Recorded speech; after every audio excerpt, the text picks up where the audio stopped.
This is Panther Sports Talk with WJEL Sports Director Max Gabovitch. Today I'm joined by the head wrestling coach at North Central High School, Lou Silverman. And Coach, appreciate you joining me today. Yeah, thanks for having me. You know, you're getting ready for sectionals. First of all, how's the season gone so far?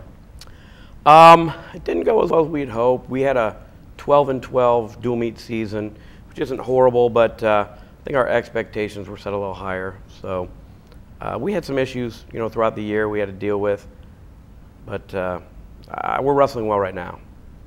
What do you think the expectations are going into sectionals?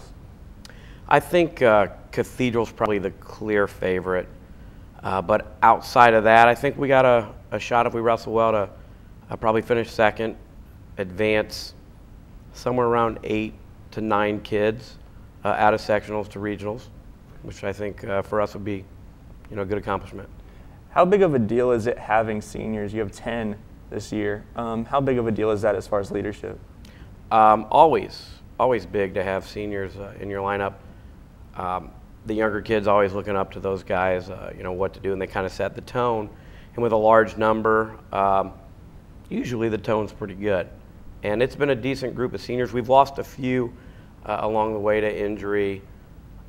So trying to think off the top of my head, I think we have maybe 6 wrestling in sectionals, which, you know, it's going to be a strong group for us. Is there any particular guys you're looking for to do specifically well in sectionals? We've got 2 kids that have been consistent all year long.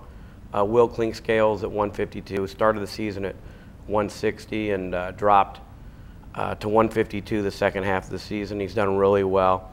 He was a MIC champion this past weekend, kind of on a roll for us.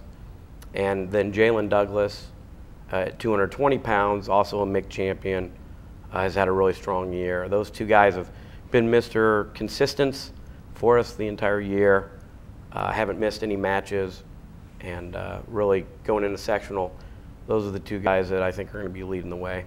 The one thing that's a little bit different about wrestling than you look at basketball, football, or anything, it's a team sport and it's an individual sport. How do you break the 2 apart? It's tough, you know, all year long. Most of the tournaments or most of the matches you're wrestling are team, and so you got duels, and everyone has to do their part for the team. And then you get to the second part of the season when we start sectionals. Of course, if you're a sectional champion, you earn individual points for your team. You can advance as a team if you win sectionals, but more than likely for us, we're looking at individual performances now, and we're just trying to get individuals to advance through the state tournament because, as I said, Cathedral I think is going to dominate our sectional. So we try and focus on the individuals at this point. So it's definitely different than I think other sports. Lou Silverman, the head wrestling coach at North Central. Appreciate your time. Thanks for joining me. All right, thank you for having me. That's all for this episode of Panther Sports Talk.